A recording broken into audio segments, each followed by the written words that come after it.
Yo, yo, my sovereigns, what up? This is Boba Fett, uncensored on the internet, with episode 122 of Splinterlands 101.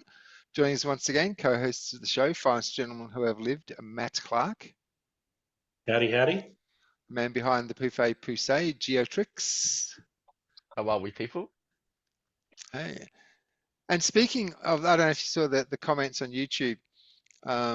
The last episode, someone's talking. There's a reference to you. I'll get you to. You should go check it out. The last episode, and I'm not going to mention it because if you're curious now, you can jump over to the YouTube channel and have a look and read it yourself.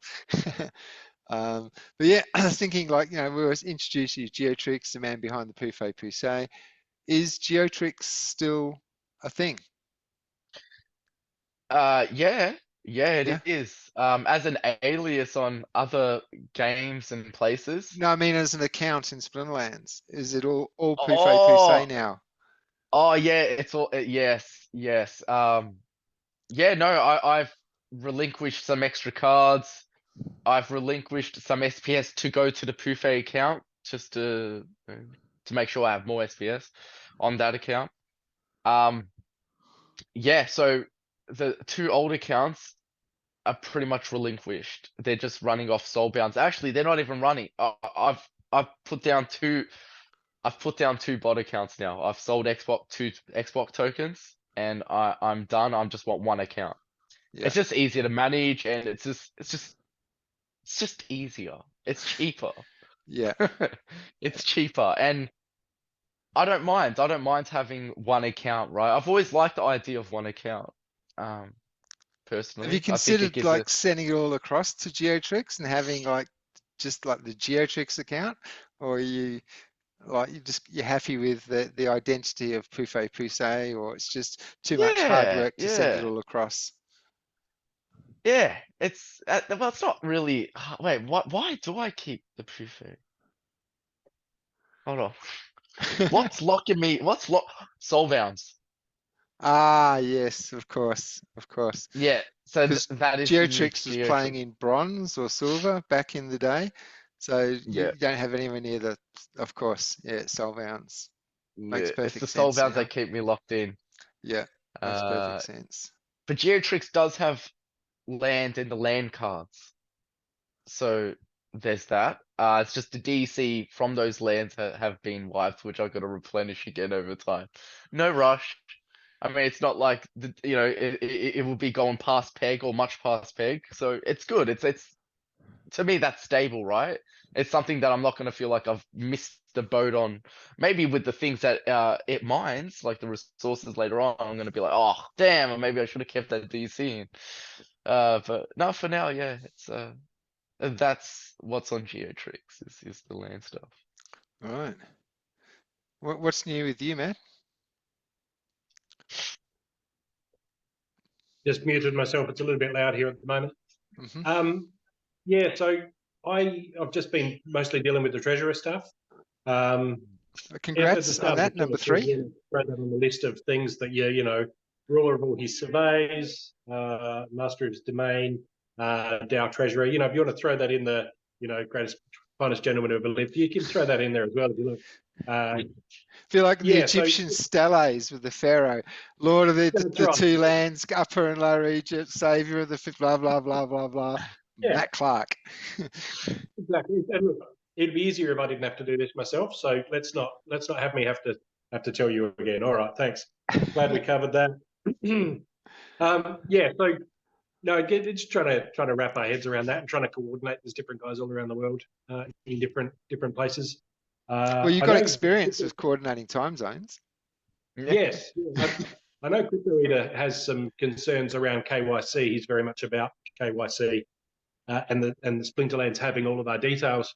I'm in two minds about it because I get, on one hand, investors might be more interested in, I guess, holding SPS if the DAO treasurers are known to Splinterlands, and especially if there's some liability issues there. If somebody was to say sue Splinterlands and say, hey, we bought your SPS token and turns out you didn't even know who the treasurers were, right? You hadn't KYC'd them, then that can look reckless and irresponsible.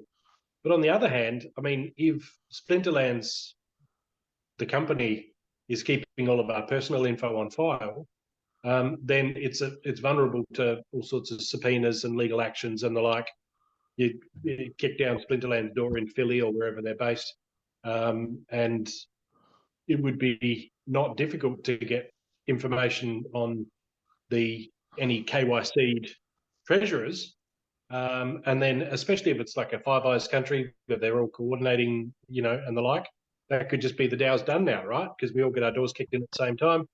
We get our keys seized for whatever spurious, bullshit grounds. It might be, somebody on Hive shared a fictional story about some kiddie fiddling or something. So they go, oh, here we go. Let's go kick some doors down, and then it's all gone, right? And so I think we need to work out what presents the biggest threat. Is the threat that trusted treasurers are going to collude with each other to defraud the community, or is the bigger threat from established players who are going to decide that this needs to be under their control, this needs to be under their purview? And I would say the latter, personally. I think the community should be voting for treasurers that they trust, but I would like very much for the treasurers to be in a position where they're protected. And if you're in a country that shares information with America, more specifically, and I'm not just talking Australia, it could be North Korea, it could be, guys anywhere. I think some degree of anonymity gives you a level of protection and lets you then be a treasurer who can't be got. So I think that's a broader, bigger conversation, and I'm not quite sure where I stand. I personally would love to. I'd be more than happy to tell Matt and any of the other Cryptomancer, more than happy to give them all my information. I would prefer it wasn't stored in America, in the continental US. If there was some lockbox, that in your sub basement there, Bob, that somebody in Mexico, or something that's hidden, that Matt could get to, if all of a sudden the DAO funds move without authorization, and it's seen that 6 of us who maybe knew each other a little bit better than we were letting on in the process all colluded quietly, and then it all just happened. Well, okay, yeah, it would be good. It would be far better if Matt had access to, okay, who are these people, rather than just, oh, well, I guess that happened and they're in the wind now. Totally get that, but I really feel like it's a centralized attack vector. And ultimately, even if neither of these things ever actually end up happening, which one best assuages investor concerns? Like, which one, somebody's buying into SPS or contemplating it, what do they want to see? Do they want to see a DAO with decentralized treasurers who are anonymous, who are doxed, or who are a mix of anonymous and doxed, right? And how thoroughly doxed, right? And who has access to that information? So these are all just like massive questions that humanity hasn't dealt with before. And I'm sort of interested to see where it goes, because I never offered to KYC in my treasurer application, but then, I mean, if someone wants to get to me, they're just last Thursday of the month down at the Juke, right? It's not like I'm using somebody else's face or puppy dog software or something to change my appearance here or mask my voice. Like I'm me, I'm doing my stuff, but I think there's some legal implications to actually KYC is then proof that you're in charge of your account, right? Mm-hmm. So that's why CoinSpot and the like, they say, hold up your driver's license and hold up a sheet of paper that says this, right? Yeah. Because then if you were to not say pay your taxes, right? If you cashed out and didn't pay capital gains tax, that what they then do is they go to CoinSpot and they say, we need all this because it's evidence now that we're going to use to convict this man, right? Yeah. So it's not even about knowing who you are. It's about proving that you're in control of this account, that it's yours, right? Same as your bank account, 100 points of ID, right? To prove that this is actually your account rather than just, I don't know, I'm just looking after it for somebody else. So Yeah. there's all sorts of implications, and it's a fascinating thing to think about and deal with. I kind of feel like it's a brand new world in a lot of ways, and I really like it. I like the concept. I like the way it's been designed. I like my co-treasurers, and I really feel like we're at the cusp of something new and interesting for humanity. something that hasn't been possible before, and something that hasn't been done before, and something that my grandchildren will say, "Wow, yeah, that was my grandpa was actually like involved at that level." I think it's brilliant, especially for a guy who can't code his way out of brown paper bags. So I'm here for it. I'm down. Very, very enthused. As to gaming, as to playing, I've been mostly in my head because opportunities haven't really come up and I've been a bit busy, but I've just been thinking about weapons training in Wild and Lord Arianthus as a snipe target, because we've got magic snipes now. The Captain Katie is popular, and who's the other one? Thanalorian Archer, and I use them together to great effect quite often. And so I'm thinking, if you've got Magic Reflect and Shield for ranged snipers, and he's doing damage now because you're your weapons trainer, right? That to me seems like a really cool use case for Lord Arianthus, because Lord Arianthus is so strong, but he's never been able to attack. And so I kind of feel like you give him, Ava Sturgis, or who's that girl in green, that legendary girl in green, ranged weapons trainer. Anyway, her. So yeah, getting Lord Arianthus there as snipe bait to reflect magic damage back, and to also take those arrows and just take them all day. Very, very much enthused about that. Yeah. All right. Any purchases, or anyone spent any glint recently, or everyone's waiting for the end of season? Waiting. I spent some glint. I've just been, as I accumulated, I'll just spend 25,000 and buy another straight up legendary. It's getting to the point now where I'm pretty much by the end of the season, I'm just buying like the cheapest of everything, right? Just spread it around. Buy this 10 of these cheap, buy 10 of these cheap, and then just work my way down the rarities and just trying to fill it all up. And if you get something that you don't want, you can always burn it for glint, right? And then get Yep. it. You're subsidising your next roll. So that's the way I've been doing it. I did my main move recently was I pushed a bit more into the PKM SPS pool, liquidity pool, because I really like the way Peak Monsters is consistently what I found with the Treasurer thing, right? It's announced, it's rolled out, and Asgarth goes, I'll code that, bam. And now peakmonsters.com, you can go there and see Treasurers, right? And I kind of feel like Peak Monsters and Peak D, I feel like they're such an important tool for the game and such a huge asset that we just kind of take it all for granted. But if they weren't there, so many things that you do. I was working the other day and I went and relisted all my rentals on my 5-second rule. Just went and the ones that had expired or fallen out of, paid the DEC to relist them, and did it all automated with Peak Monsters. And I didn't even think about it. An hour later, I thought, I really, those guys, Jarvie and Asgard, they really deliver for the ecosystem. And so I'm not saying I'm doing this to support them. I'm investing, right? Like I think they have a bright future with this game, and that seeing like the way they've dealt with proposals, you can just go and click the proposals button now, and you see the pre-proposals, you see all they're running the checks, has he paid the fee, all of that. So it's just such a professional way of navigating the Splinterlands ecosystem. I go through and do harvests on my regions all the time. It's 12 clicks and I've done my entire harvest. I'll go and do that every 4 or 5 days. So I basically spend just as much time, if not more, using Jarvie and Asgard's tools. And so why not get more involved in that sort of ecosystem, the PKM token? So yeah, PKM SPS, I moved some money into there. I noticed Nightmare packs are jumping. I haven't bought any more, but I'm sitting on my stack. But they jumped like 40% overnight or something. There was some announcement to say tower defense is on the way. And this is when it's sort of we're heading into alt season, is when there's just some random project just pops. And you're like, Takes oh, off. hang on, Yeah. okay. And whether you're in it or not, it's still like, okay, maybe there's some stuff happening here. So yeah, I think liquidity is always going to be a big thing, especially when prices are down. Somebody wants to move big money in. It's difficult for them to do that without changing the price on themselves. You know, they don't want to buy 20 of these and 30 of those and 50 of that. And they just want to push a big lot of money in without moving the price. So that tends to, as the prices go up, that actually gets easier to do because you got more volume available. So I think things like that are very, very positive. I'm waiting for somebody out there to buy a whole lot of Chaos Legion packs and just say, right, I'm making the floor $1 and I'm just going to buy everything under $1 and I'm just going to hold it there. People list under $1, I'm going to buy them, I'm going to buy them, I'm going to buy them, I'm going to buy them.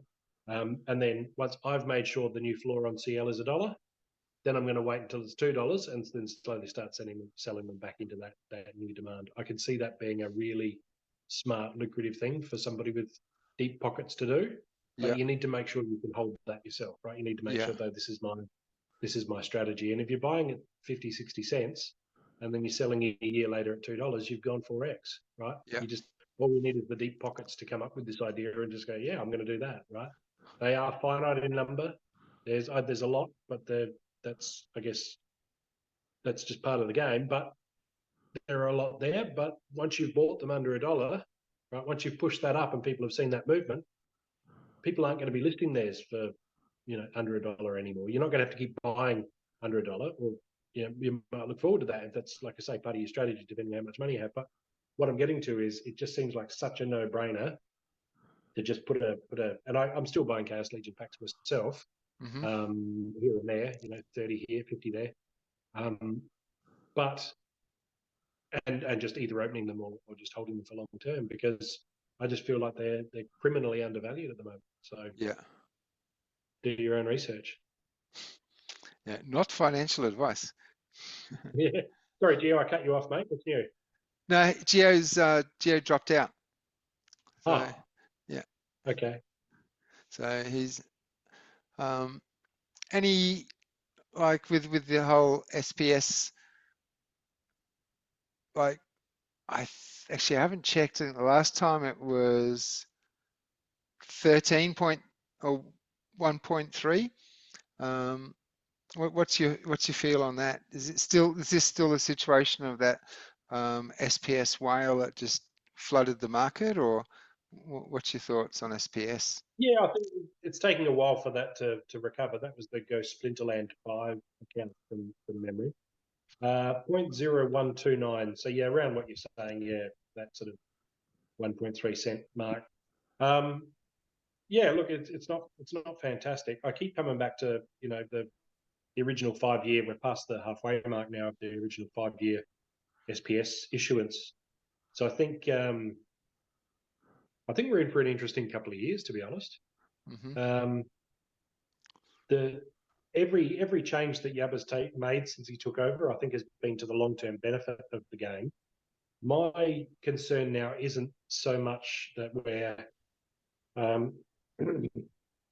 going to run out of runway. It's more the concern that others are going to start stealing our momentum. Other games, there's deeper pocket, AAA studios getting involved. We've had 5 coming up on 6 years of head start where we had the great idea and we built it and we built the community, and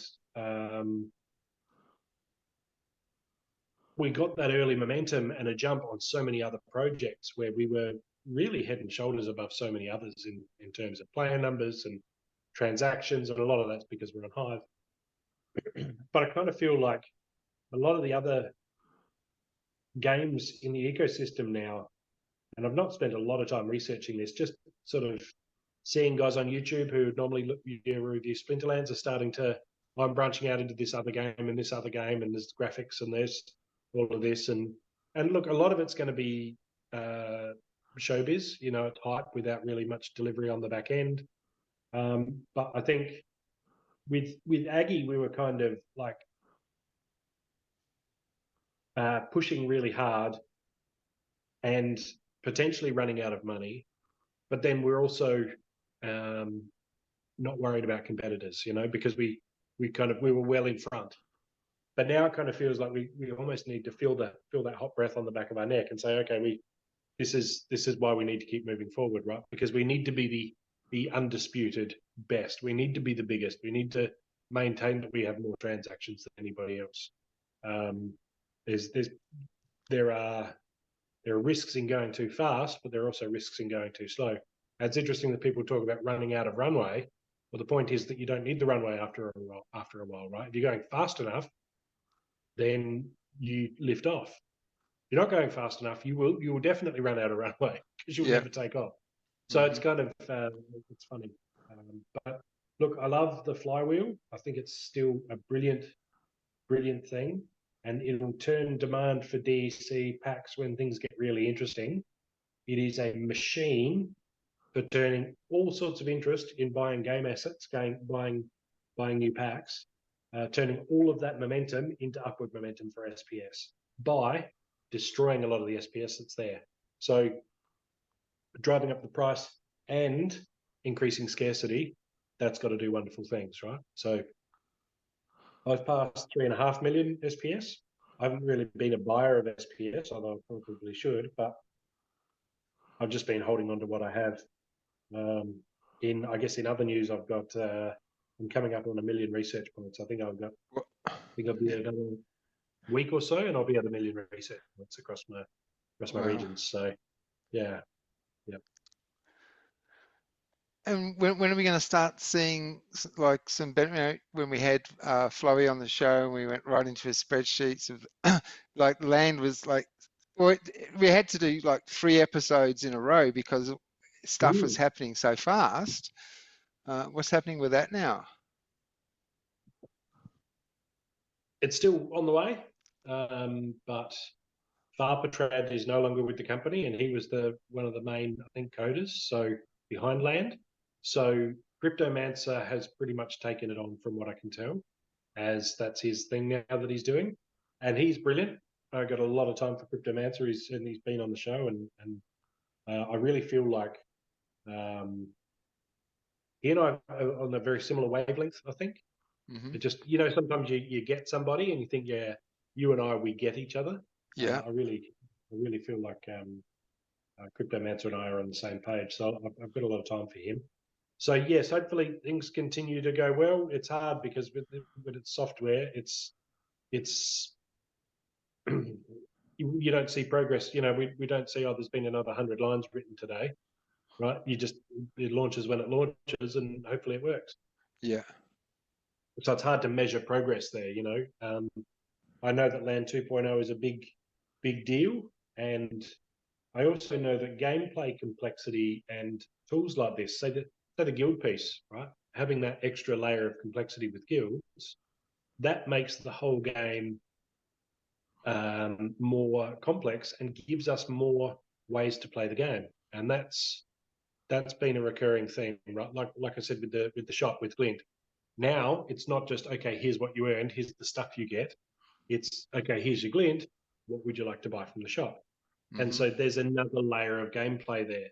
And I think land is another layer of gameplay. Guilds is another layer of gameplay. There are people who spend most of their time focusing on guilds. They got multiple guilds. They rent out seats. They collect the income from that. They're running brawls. They're looking at everybody's results. They're saying, okay, I'm going to reassign you to this fray, and they're keeping records of everyone's performances and who did well and who did poorly. And they're basically turning their guilds, by adding their work and organisation, they're turning that into a income stream, right? This is how they play the game. They might barely actually battle themselves, but that's their subcategory. That's the their business model. their niche. Yeah, and so one day it'll be Splinterlands dating. It'll be somebody their whole thing is getting couples together who play the game, right? And like I've said about the NASCAR example before, that's what a healthy ecosystem does.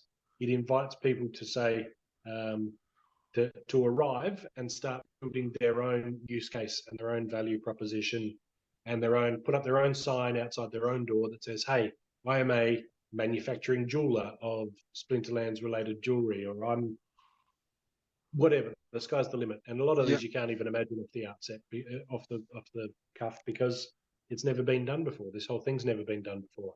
But this is the brave, exciting new horizon for those who've got the imagination and the capital and and the capital and the bravery to head off and say, what can I do? How can I make myself valuable to this community, build this community, and become such a big part of it that I don't have to then worry about extracting because it's home, right?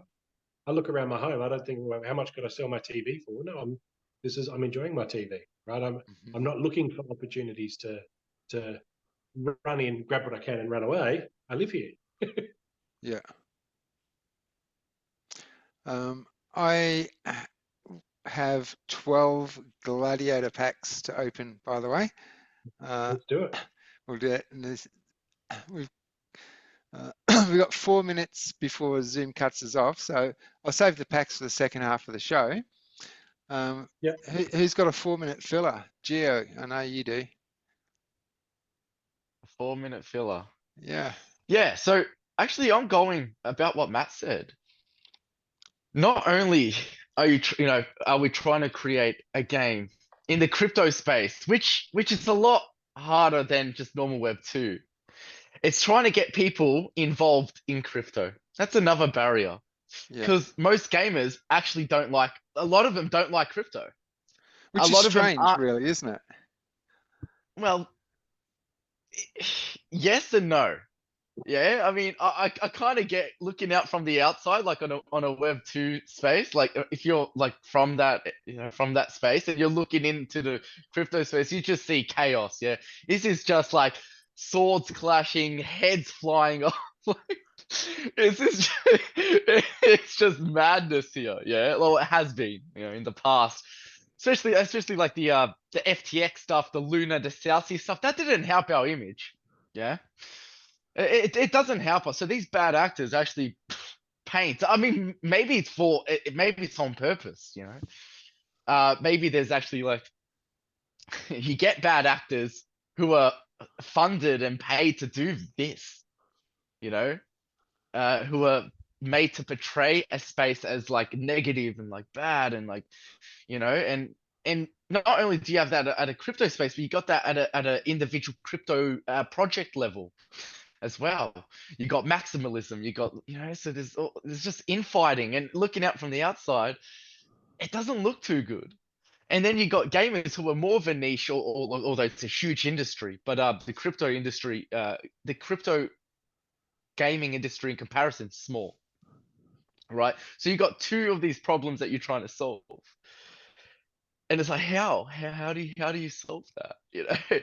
That's why I think the new games, they're sort of trying to make their game more Web 2 based, but using crypto for what it's good at, and that's tokenizing things and owning your assets.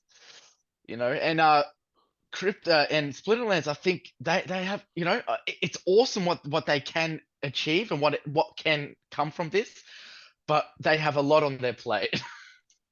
It's just like trying to create a new version of the wheel. Like it's not easy. Whereas I think the newer games are looking at what other games before us have done on the crypto space, like Splinterlands and other games, and they're like, okay, so where did these games go right, and where could we probably steer away from and let them try?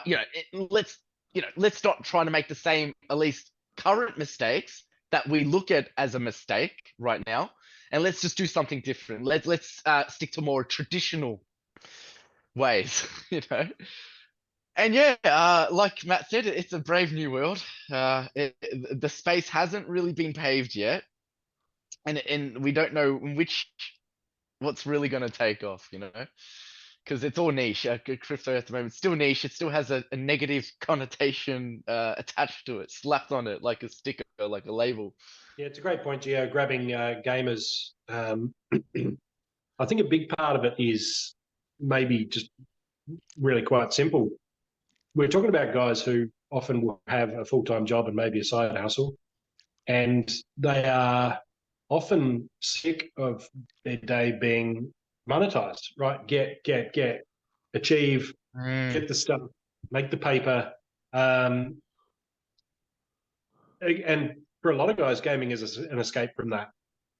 It's a chance to do something that doesn't matter. You can still compete, you can still succeed, but it actually doesn't matter if you succeed. It doesn't matter if you're competitive. True. And I think to them, a lot of them, that's the draw of gaming, is that this is an environment where okay, I can take risks and I can screw up and it doesn't matter. And I think they would be feeling a lot of almost like their space is being attacked, right? This is the one place I can go where I'm just chill, right? I'm fried from the day. I just need to sit and focus on something where I'm not required to be productive. And then we say, hey, by the way, you can make money while you're on video games. So this is the new normal now. You need to get the paper. And it's like, damn it, just let me have this. Let me have a thing. So I can definitely see where the resistance is coming from.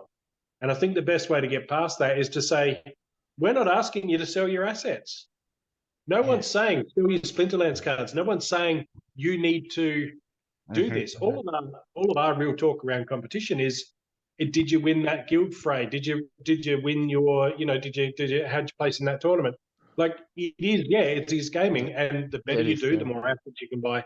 Just like in Forza Horizon, right? You win the race, you get the money to buy another car, and you can do that.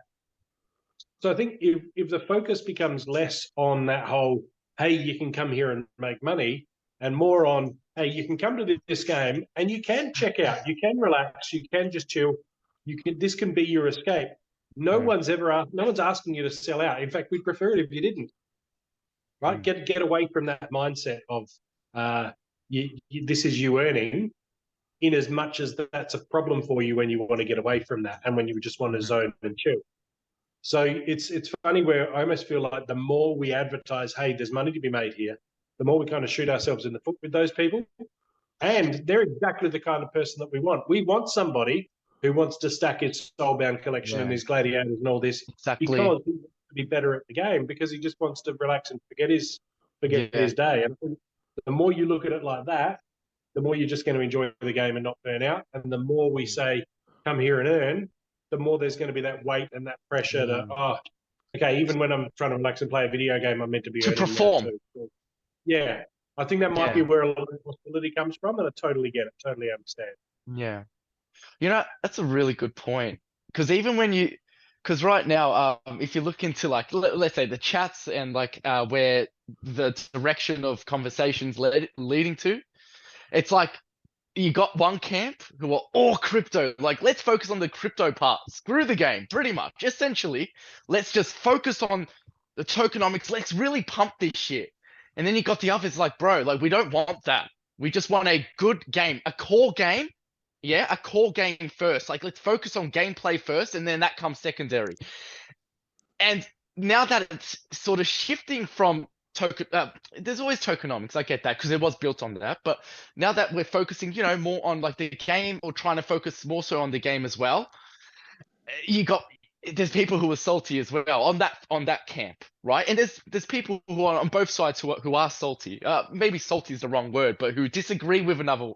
We have a fragmented community of two minds, because the game started off really with like a crypto side, like heavy crypto stance, and now that we're moving away from that, more so like soulbound stuff and like things that are more game-like, like not the expectation to earn and to just profit from like instantly, right?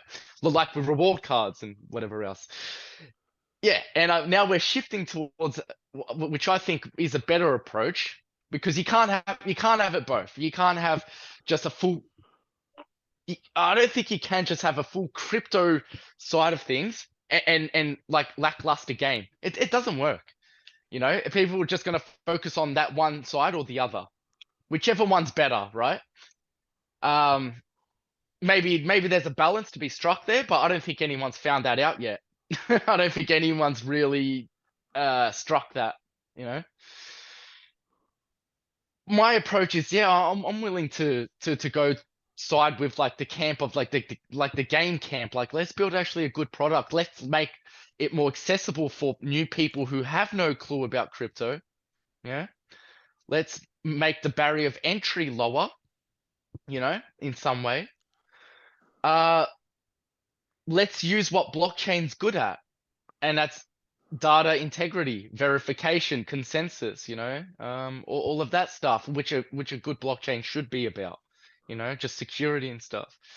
And yeah, let's focus on a game. Let's build a good game, right? Like let's because let's be honest, the gaming industry is trillions of dollars worth, bigger than most of the projects who are claiming that it's all about crypto, you know? Yeah, So and people I are don't people know. are happy to be a customer, but they don't want to be an investor, which is really Mm, funny.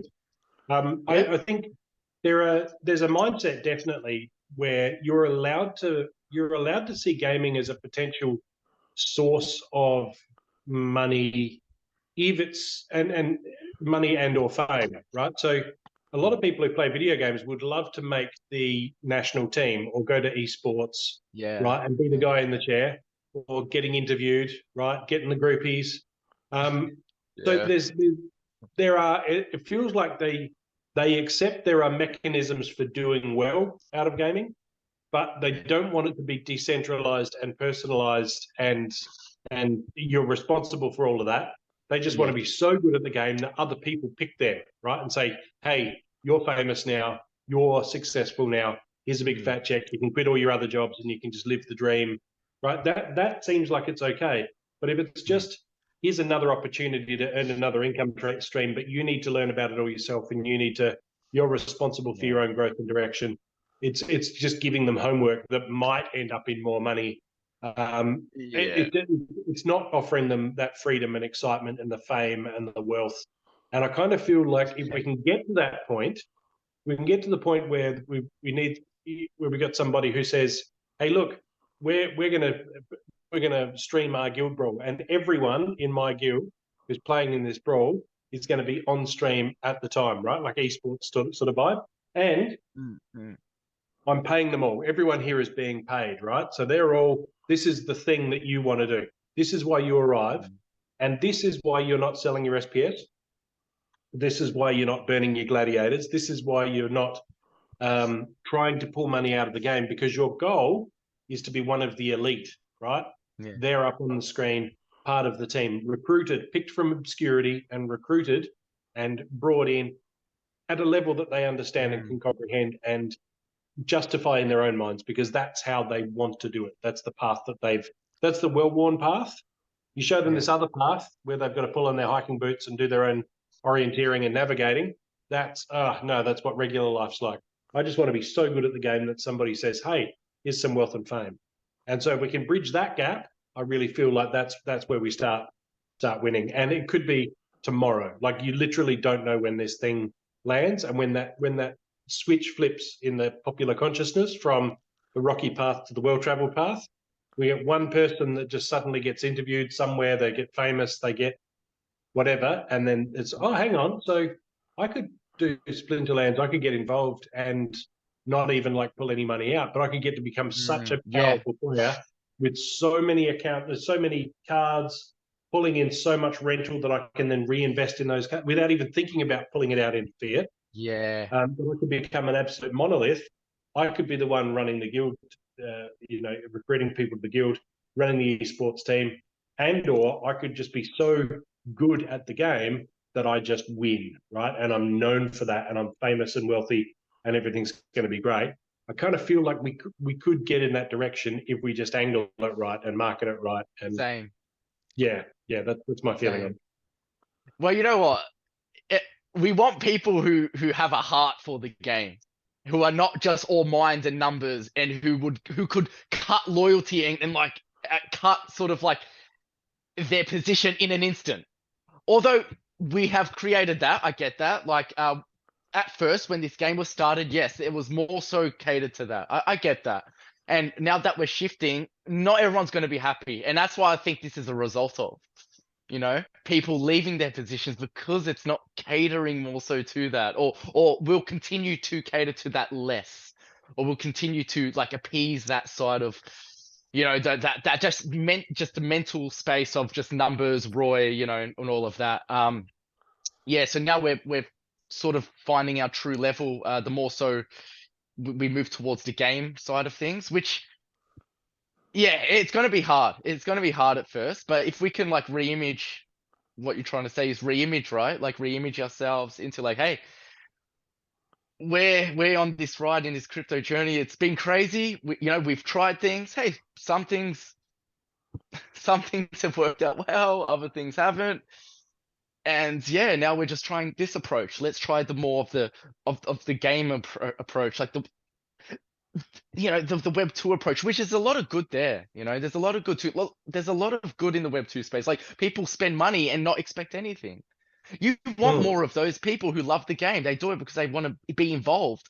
And when you have like the other camp who are saying like, oh, this isn't making money, then it's just poisoning the well. The people who really Yeah. love the game just slowly get disheartened. So instead of like, you just want more heart behind the project, like a game project. If it's a gaming thing, you want more heart behind it instead of mind.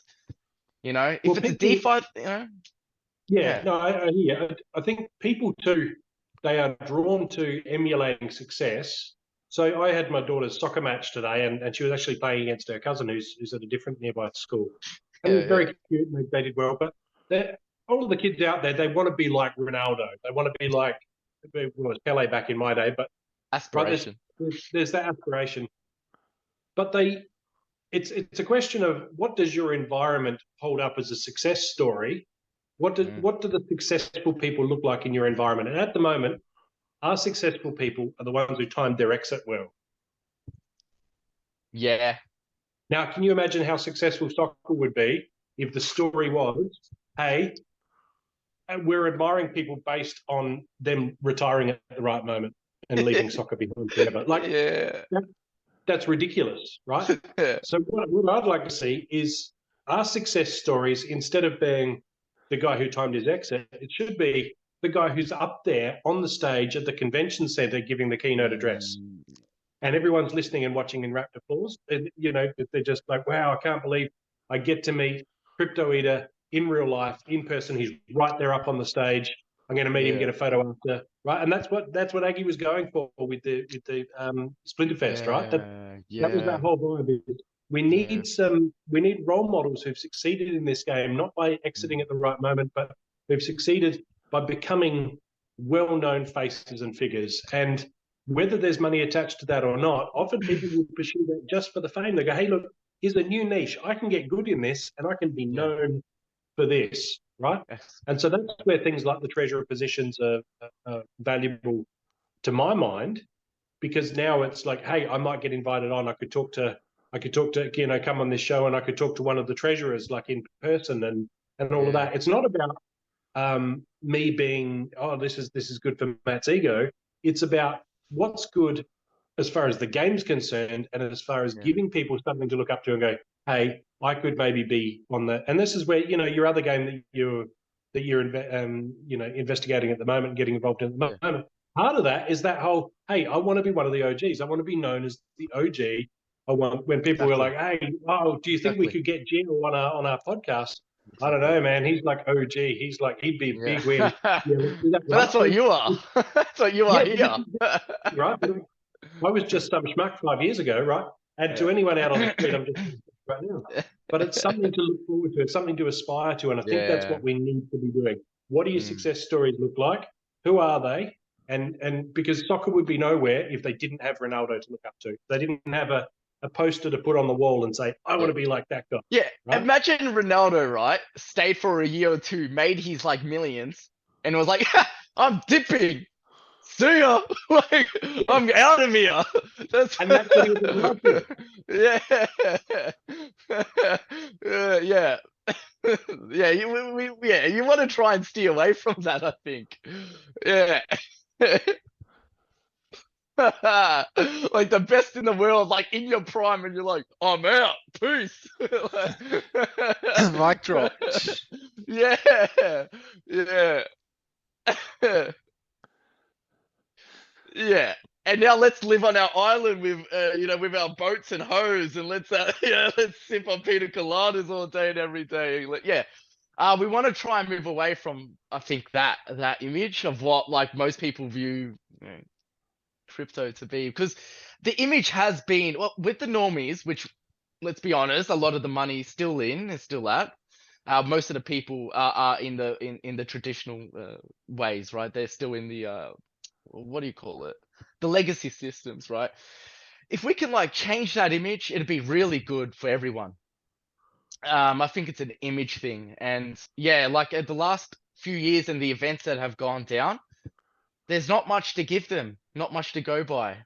Um, it's just yeah, it's all image perspective, Like Yeah, and back I in the think day with the Bitcoin and the Lamborghini, like yeah, it really has attracted like the wrong sort of mentality, the wrong people, right? It's like, what can we do? It's like, let's make money to bring back and to enjoy the fiat life. No, it's like we wanted to get away from, right? But no, no, man. I don't know, man. It's a cancer. It's a cancer that needs to be killed at the root. It's not what it's about. Not what it's about. yeah. Yeah. It's about ownership and integrity of one's assets and and all that. That's what it's about. True ownership. Yeah. And that's where Split. the wealth lies, you know? Instead of freezing bank accounts, you can't do shit. Like you think that would be like the turning point. But So then, what will be the turning point?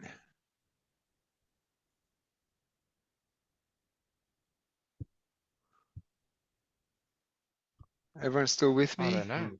I don't know. Yeah, you're still here, Bob. I'm Yeah. having this mental image of there's a wave pool going in not far from me, about 15 minutes down south, and they've just announced it, so it'll be a few years. But it's a massive, big man-made wave pool for surfers for when the surf's pretty crap on the mid. Yeah. On the mid Sweet.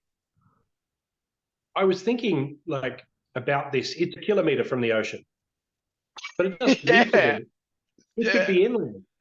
It could be one of Yeah. these mining sites that the guys fly in and fly out, right? Yeah. And so it got me thinking, and this is where I'm thinking about what we've been discussing, is if you built one of these things at Olympic Dam or somewhere where guys, it's far enough that they're flying in and flying out, and they're working a week at a time, and you're paying them big money because they're tolerating the working conditions so that they can pull that cash out and go back into the real world with it. And that's what what you mentioned, Gio. Yeah. But something like this wave pool could be the tipping point where, okay, we've put this in out at Woomera or wherever the mine is, in the Pilbara. We've put in this wave pool, massive big wave pool. And because there's uranium deposits that'll last for 10,000 miners for 30 years or something. And so we're big money, but we'll put this wave pool in. And it becomes part of attracting families out to where you are rather than just sending prospectors out to harvest and then bring back, right? It's more about, no, let's reposition, let's relocate.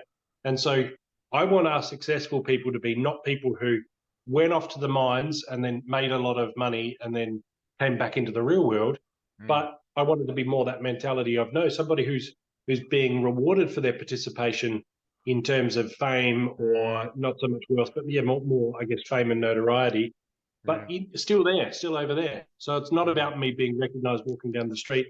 Yeah. In the real regular world, it's about being known by the gaming community, by the Splinterlands community.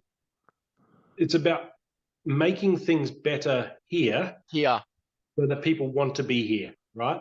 Yeah. Rather than us having to bribe them to stay here long enough so that they can then go back and buy a Lambo in the real world, which, It's like tourism. yeah. The longer I spend in crypto, the less I want Lambos and all of that rubbish, right? Yeah. I'm not interested in that. I don't want some random schmuck around the corner to go, oh, wow, that guy's got a lot of money. He's in a Lambo. I don't care what that guy thinks. I care what you think. I care what you think. Anyone watching this, I care more about what you think than that random schmuck around the corner. Because with Rick and Morty, your booze don't bother me. I've seen what makes you cheer, right? These people don't know what's going on. So why would I try to impress them or care? But you guys like me, and you guys go, oh yeah, Matt, that's admirable. You did really well. You're doing well. You're kicking goals. You got the treasurer position. Like that to me, right? You want to be admired by your peers, and that guy around the corner is not my peer. You guys are my peers, right? And so I'm in the wave pool out in the Pilbara, going, hey, this is great. Why would I ever go back to, the dirty, filthy city centres? I'm out here. I'm having fun, right? Yeah. So So you're that's the actually mindset shift. building a town rather And than Matt's I'm the saying you could. just. president. I'm saying you could. Yeah. Yeah. And Matt's the president of our Splinterlands. It's great. No, like when you were having that speech, I was getting like, like a presidential vibe. I was like, yeah, we need this guy. Yeah, like, yeah, we want more of him. They took out germs. Dr. Germ. Curves.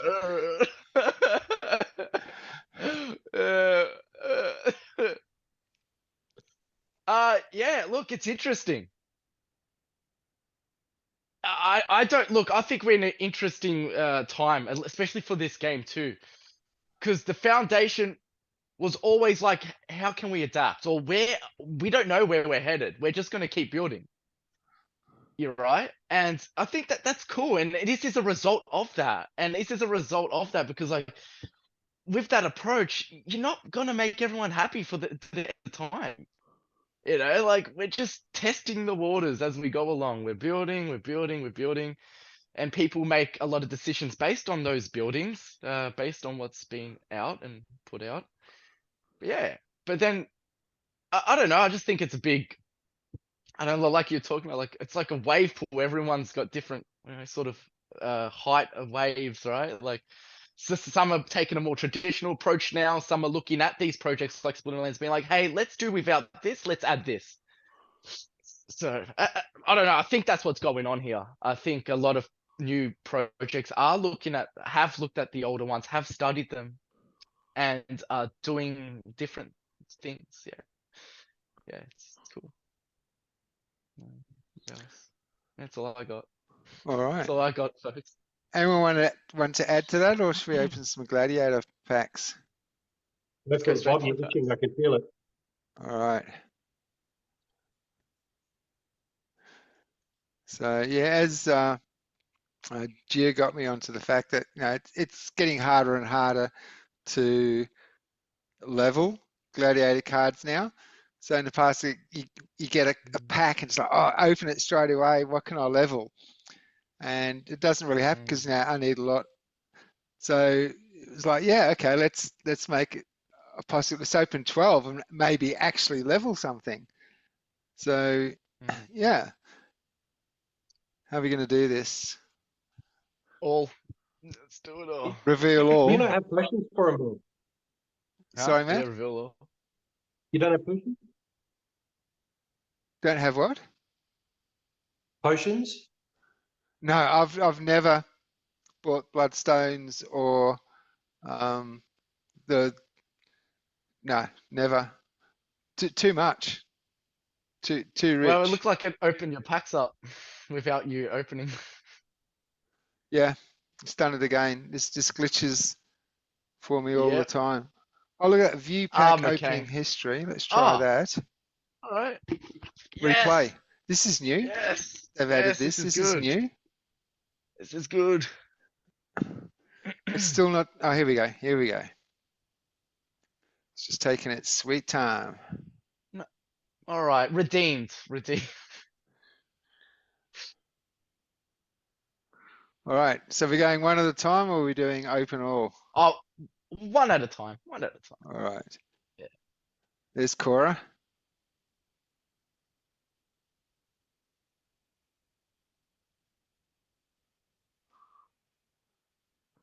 Wow, only one so far. It must be Yeah, Bob. Cora.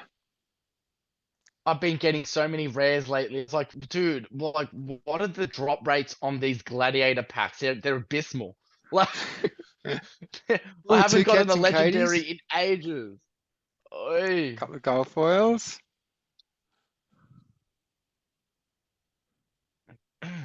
3 Katrovas.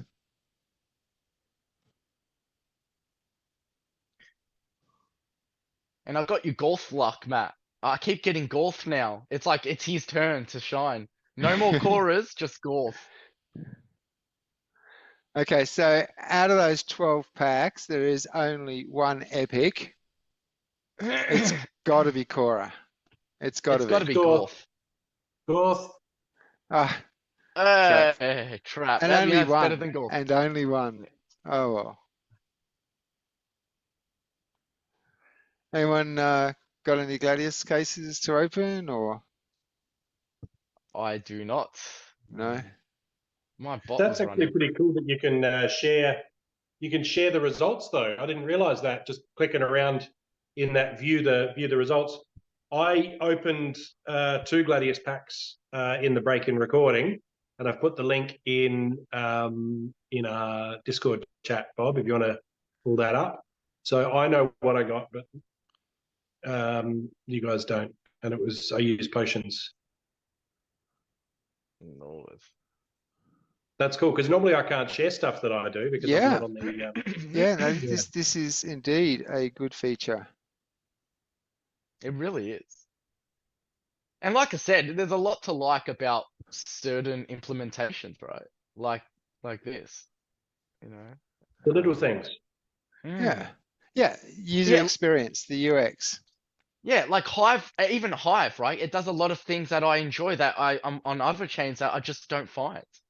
Mm. You know, it's just I don't. I was like, oh, that would be cool. Like, you know, like Splinterlands has this, or oh, I can get this over on Hive, you know. But yeah, it's So there's no pros. Cora for Matt. No,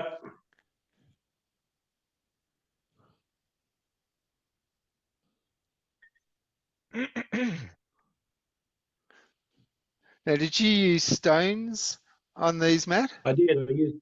I used bloodstones and power stones for full 10, and I'm at the point where none of those gets me even close to getting up the next level on any of them. So Yeah, yeah, yeah, because I didn't use any stones, and I got what 3 gold or a bunch of gold foils, and so yeah, I just not for Gladius packs. It's just too expensive and can't yeah. be bothered. Yeah.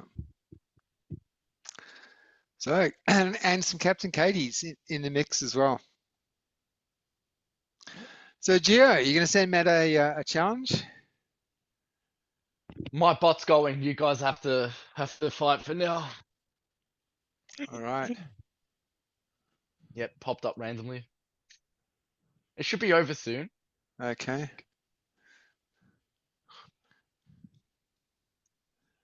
Challenge. There you go. You sending me one, Bob? Yeah. Sent.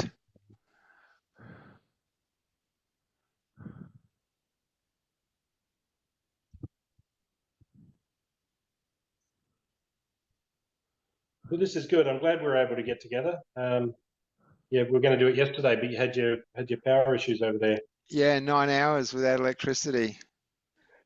Yeah.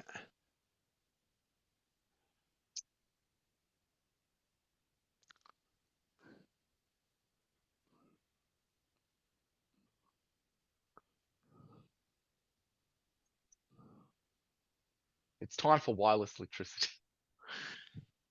It's time Yes. for what? Bring it back. Bring it We don't back. want to rely. Yes. Bring Bring it it back.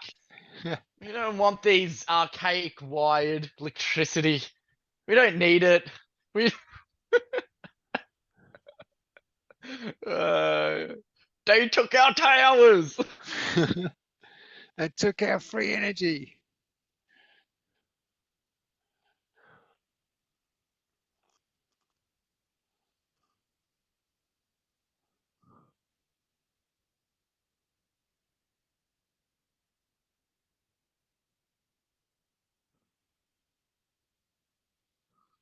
All right, I'm all submitted. All right.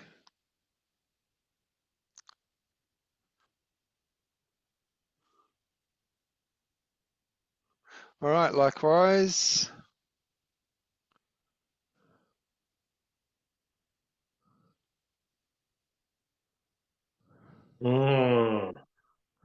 Dodgy.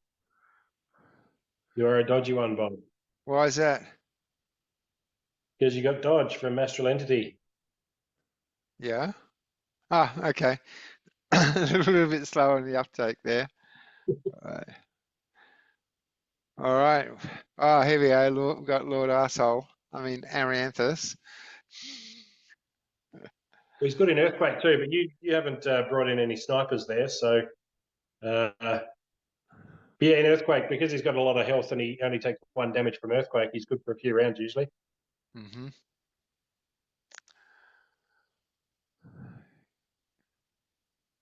Going to be wasting a lot on your slip spawn though. Yeah. Yeah.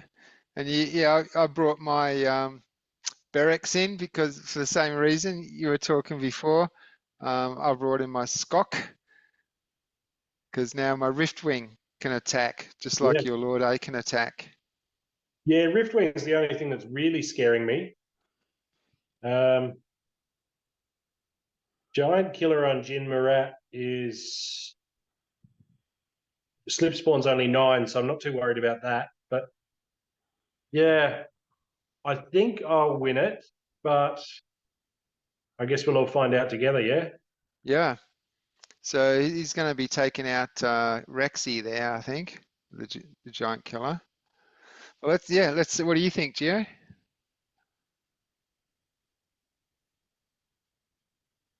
Have Did we we lose him? lost? I can't see the main screen while I'm sharing, so let's just play this through. Yep. All right.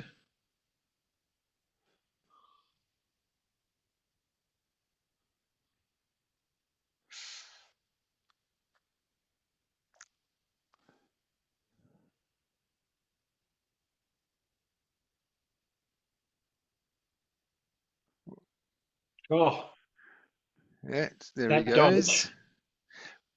Well, he's got wings and Ooh. dodge, wings and dodge. So Yeah. come on. Looks like I could have this. I think so. Just going to get the magic reflect from Lord A, which is Oh, the going to dodge bring again. everyone down.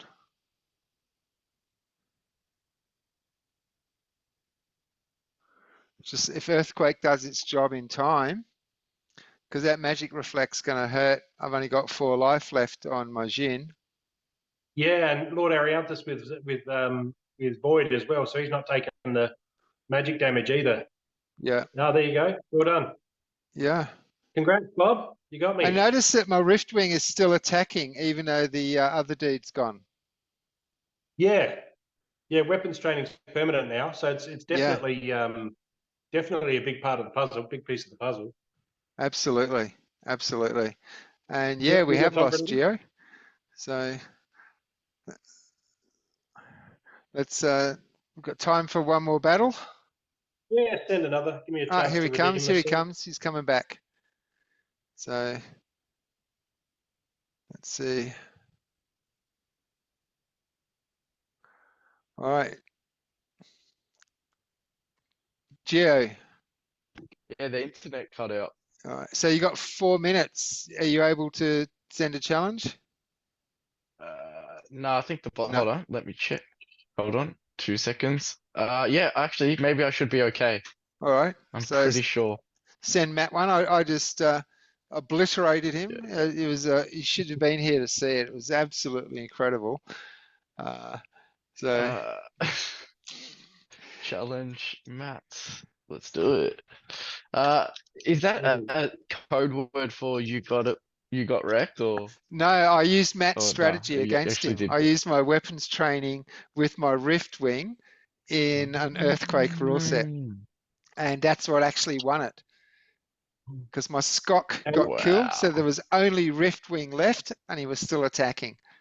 So yeah, and his suit stayed alive a lot longer than I thought he would. He got too many dodges from the summoner from Astral Entity.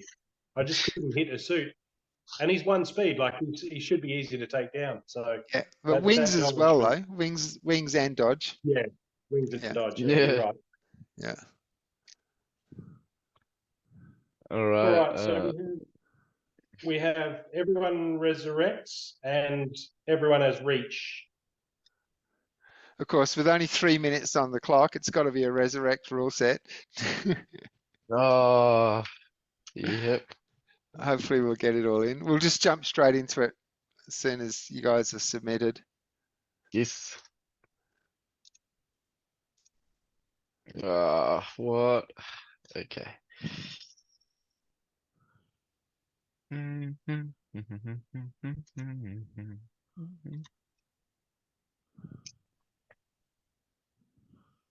54.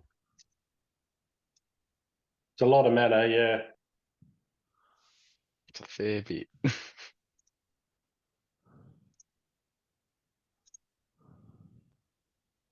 Yeah, I feel like this is going to be a long match. All right. Well, we Yeah, can I'm off drop the the board. link into the blog section and end with a cliffhanger.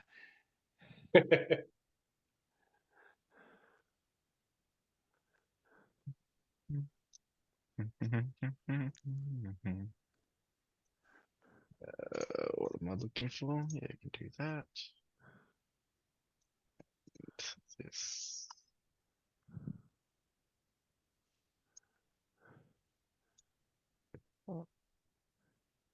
Two.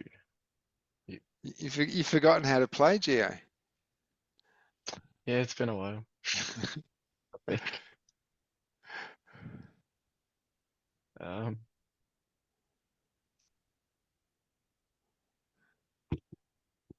I don't know. You're Yeah, okay. usually the one surprises us all with how quick you get your team in. That's gonna be interesting to see. You actually put some thought into this one. You're going to share your screen? Yeah, yeah, okay, I can do that. 140.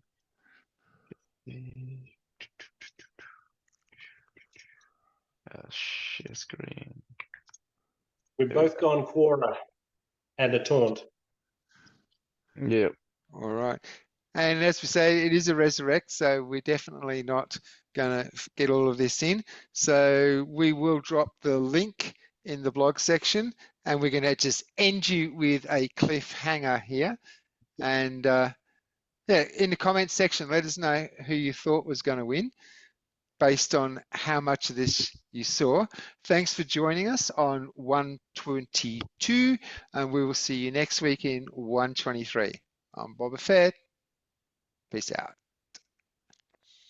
Might have to chuck some music in here though, just to rev this along. Any thoughts so far? I think I'm doing all right. I think Matt's gonna be, yeah, pretty good. I think he's doing Yeah. well. His Quora didn't get the kill just then, which I think might be a problem because she won't get the bloodlust now.